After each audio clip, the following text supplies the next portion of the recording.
السلام علیکم ورحمۃ اللہ وبرکاتہ۔ اعوذ باللہ من الشیطان الرجیم، بسم اللہ الرحمن الرحیم، الحمد للہ رب العالمین۔ ہمارا جو ریاکاری کا ٹاپک ہے اس کی چوتھی فصل، ریا کی بے خونی کا علمی طریقہ۔ یہاں پر ہم بعض ایسی چیزوں کا ذکر کرنا چاہتے ہیں جو یہاں پر اور دوسرے مقامات پر قلبی بیماری کے لیے مفید ہیں، اور یہ چیزیں اصول عقل کے ساتھ ساتھ مکاشفہ و اخبار و معصومین و قرآن کے مطابق ہیں، اور اس کو تمہاری عقل بھی ماننے پر مجبور ہے، اور وہ یہ ہے: چونکہ قدرت الہی تمام موجودات پر محیط ہے اور اس کی سلطنت تمام کائنات میں پھیلی ہے، اور اس کی قبولیت کا احاطہ تمام ممکنات پر ہے، اس لیے تمام بندوں کے دل اس کے زیر تصرف ہیں، اور اس کی قوت تخلیق کی اجازت کے بغیر کوئی بھی شخص اس کی سلطنت میں تصرف نہیں کر سکتا، بلکہ خود صاحبان دل بھی اس کی مشیت و اجازت کے بغیر اپنے دلوں پر تصرف نہیں کر سکتے۔ اشارتاً اور کنایتاً اور صراحتاً اس مطلب کی طرف قرآن اور اخبار اہل بیت میں اس کا ذکر کیا گیا ہے۔ بس پروردگار عالم ہی تمہارے دل کا مالک ہے اور اس پر تصرف کرنے والا ہے، اور آپ جو خدا کے ایک ضعیف و عاجز بندے ہیں، خود بھی مشیت الہی کے بغیر اپنے دلوں پر تصرف نہیں کر سکتے، بلکہ اس کا ارادہ آپ کے اور تمام موجودات کے ارادوں پر غالب و حاکم ہے۔ اس لیے اگر تمہاری ریاکاری اور چاپلوسی لوگوں کے دلوں کو اپنی طرف کھینچنے کے لیے ہے، اور دلوں میں اپنی قدر و منزلت بڑھانے کے لیے ہے، اور نیکی میں شہرت حاصل کرنے کے لیے ہے، تو یہ بات بکلیہ آپ کے امکان سے خارج اور خدا کے بس میں ہے۔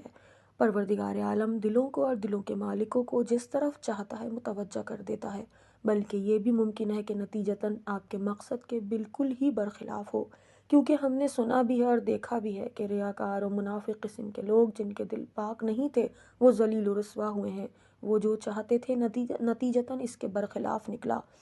چنانچہ کافی میں اسی مطلب کی طرف اشارہ کیا گیا۔ ارشاد ہوتا ہے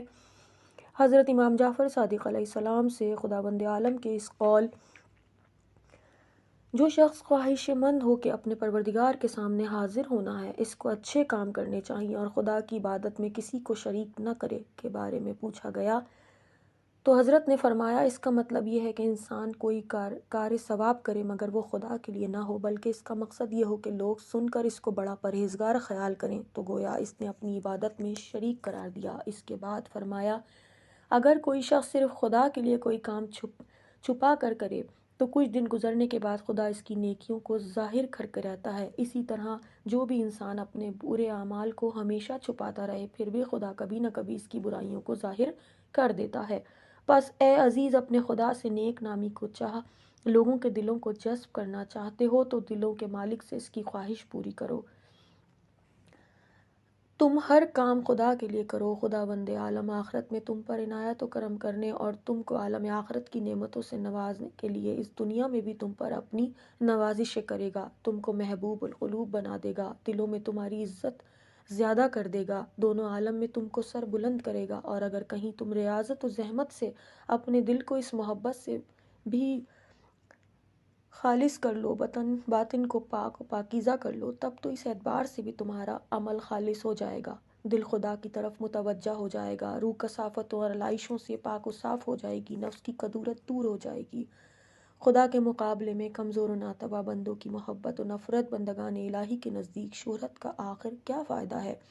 اور اگر بالفرض کوئی فائدہ ہو بھی تو ایک جزئی اور عارضی فائدہ ہے۔ یہ بھی تو ممکن ہے کہ طلب شہرت و نیک نامی کی وجہ سے تمہارے کاموں میں ریا کا عنصر شامل ہو جائے، جو خدا نخواستہ تم کو مشرک و منافق و کافر بنا دے۔